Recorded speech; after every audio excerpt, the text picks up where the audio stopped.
कौन थी वो? मैं 8 महीने की प्रेग्नेंट थी और अपनी डिलीवरी के लिए अपने मायके गई थी। माँ ने मुझे फोन पर बताया, घर के पीछे की तरफ जो खाली जमीन थी ना, वहां पर एक नया कमरा बनवा लिया है। इतने सालों के बाद जैसे ही अपने घर में कदम रखा, कुछ अलग सा लगा। माँ, ये घर के पीछे की तरफ नया कमरा बनवाने की क्या जरूरत थी? अरे बेटा, घर के पीछे दूर दूर तक खाली जमीन है। तेरे पापा को कई दिनों से लग रहा था कि यहाँ पर एक कमरा बनवा लेंगे तो ताजा हवा मिल जाया करेगी। अब तो ये सब छोड़ और चल जल्दी से दूध पी ले। माँ, मैं थोड़ी देर में पी लूंगी, आप सो जाओ।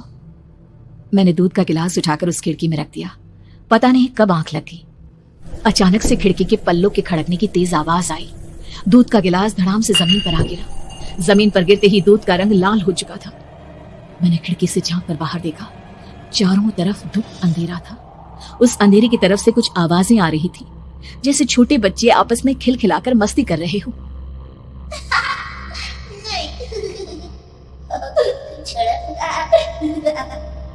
इतनी रात को इतने घनघोर अंधेरे में बच्चों की आवाज कैसे आ रही है? घड़ी में वक्त देखा तो ठीक 12 बजे थे। देखकर मैं सन्न रह गई। बुरी आत्माओं और भूतों की कई कहानियां मैं सुन चुकी थी।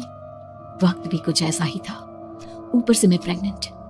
सुना था कि ऐसे वक्त में अक्सर बुरी आत्माएं औरतों का पीछा करती है, तो क्या मेरे पीछे भी?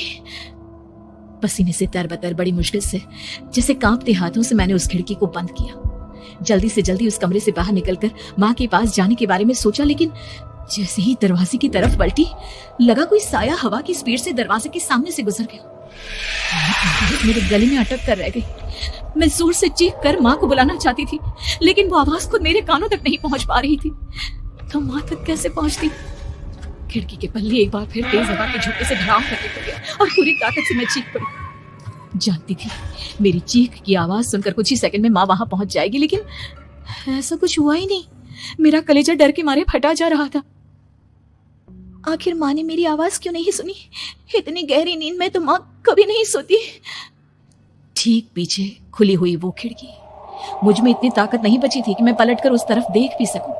हवा का एक सनसनाता हुआ झोंका उसी वक्त मेरे कानों से आकर टकराया। लगा जैसे किसी ने दबी हुई आवाज में धीरे से मुझसे कहा, चली जाओ यहाँ से। मैंने दोनों हाथ अपने कानों पर रख लिए और एक बार फिर ताकत लगाकर जोर से चीखने की कोशिश की। माँ, पापा! मेरी आवाज उस कमरे की दीवारों से टकराकर वापस मुझे ही सुनाई दे रही थी। जितनी ताकत के साथ मैंने चीखने की कोशिश की थी, कुछ ही देर बाद उससे कहीं ज्यादा तेज और दर्दनाक चीख मुझे सुनाई देने लगी। कि आवाज ठीक मेरे पीछे खिड़की से आ रही थी। वो आवाज मेरे कानों में पिघलते हुए लोहे की तरह गिर रही थी। उन आवाजों में हैवानियत थी। वो आवाजें किसी इंसान की नहीं है, इतना मैं समझ चुकी थी। कांप रहे हाथों से मैंने अंधेरे में कुछ ढूंढने की कोशिश की। तभी अचानक मेरा हाथ बेड पर रखी टॉर्च पर पड़ा।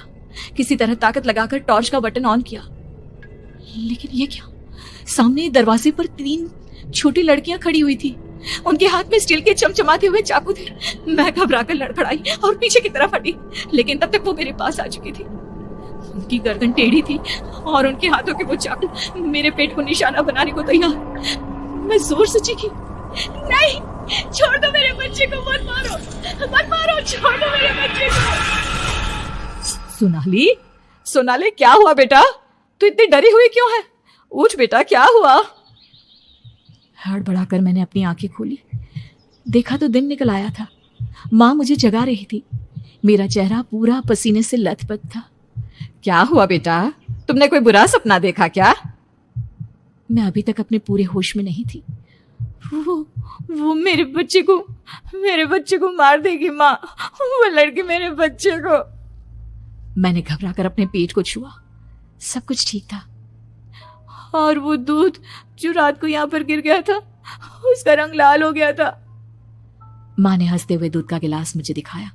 तुमने दूध पिया ही नहीं, पूरा का पूरा ऐसे ही रखा हुआ है। तुमसे कहा था ना सोनाली, सेहत के लिए लापरवाही ठीक नहीं बेटा। लेकिन मैंने तो सब कुछ अपनी खुली आंखों से देखा था। ये सपना कैसे हो सकता है?